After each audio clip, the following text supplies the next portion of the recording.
Hello there. Welcome again to the Bible reading video of the day. This is January the 18th. There's three passages to read today: Genesis 30 and 31, two chapters in Genesis, Psalm chapter 11, and then also Mark chapter 12. We're continuing our journey through the Gospels with Mark 12, through Genesis with chapters 30 and 31, and then there's a psalm sprinkled in here and there as well. You've probably figured that out by now.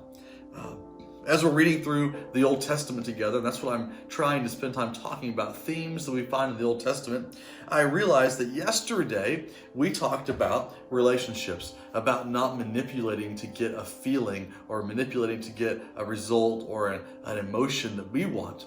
But today we need to talk about relationships just a little bit more, because this messy family that Jacob has spills over into today's reading. In today's reading, you might have already picked up, if you've already read it, how Rachel, the younger sister that Jacob loved more, and Leah, the older sister that he didn't love so much, they're both his wives. Leah had some kids. Rachel couldn't have any kids. Well, then they got into this full-blown competition. And let me tell you, competition never works well. I'm a competitive guy. I like to win. If I'm going to play a game, I'm going to play to win. I want to do the best. I want to be known as the victor. I don't mind trash talking a little bit. I want to win the game. I play games with my kids. I don't let my kids win. I play with my wife. I like to win the game there. It's almost a fault sometimes, and I've worked on that. I'm a little less competitive than I used to be, but just a little less. But I've learned that in my marriage, competition, when it's not a board game, a game of Uno or something, competition outside of a structured game never ends well for me. It never ends well for me. If I'm competing with my wife for anything, it always ends poorly. Check out what happens in this weird, messy family that Jacob, Leah, and Rachel have. In chapter 30, Rachel couldn't have kids, so she got jealous, tells her husband, "Give me kids or I'll die." That's a weird ultimatum to offer to your husband. So then Rachel says, "Here's my servant, have kids with her." She wants to get a leg up on Leah.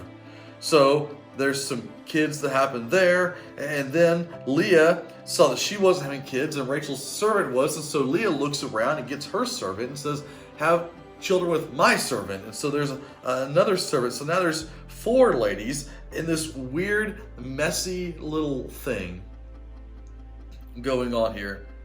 You get down here a little bit. Rachel, when a servant has a child, says, "I've won." She says, "I have won." It's right there in the NIV version of the scripture. Leah, her servant, has one. "What great fortune," she says. Leah's servant has another one. "Everybody will call me happy now." And they just keep going back and forth. And what happens when a family competes with itself? It always separates. A family can compete around a board game and be just fine. A family can compete around a card game, be just fine. A family can compete in a race, be just fine. But when the family begins to compete around the dinner table, it always fractures.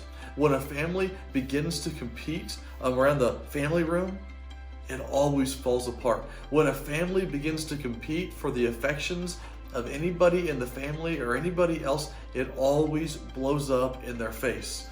I don't know what your family's like. Yesterday I talked about your specific relationship. Let's think about your family today. I don't know what your family is like. I don't know how closely knit your family is. I don't know how you and your spouse get along, you and your kids, or you and your parents, you and your siblings. I don't know how close you are. But I do know it is time proven that if you are competing, trying to look like the best sibling, the best parent, the best child, the best whatever, if you are competing, trying to always put your other people down so you can get a leg up, that will never result in you getting what you think you're going to get. It will only result in you burning down the family that God wanted you to thrive in. Every time. It doesn't matter if it's your nuclear family, your extended family, your church family, your work family. It doesn't matter what it is. If you are trying to compete so you look better than everybody else, all you're going to do is take this gift God gave you of a family to thrive in, and you are going to burn it to the ground. So my encouragement to you is to stop competing. Play the board game, play the Uno game, run the race, but stop competing for the accolades and the affection of the other people in your family. And take the gift God gave you and choose to thrive in it instead. Be humble, be serving, be selfless. And you make sure that you remember what Jesus said. In his kingdom, it's not like the rest of the world. In his kingdom, the first shall be last, the last shall be first. The servant will be the leader will be the servant. It's upside down from what the world tells you. Stop competing in your family and start thriving.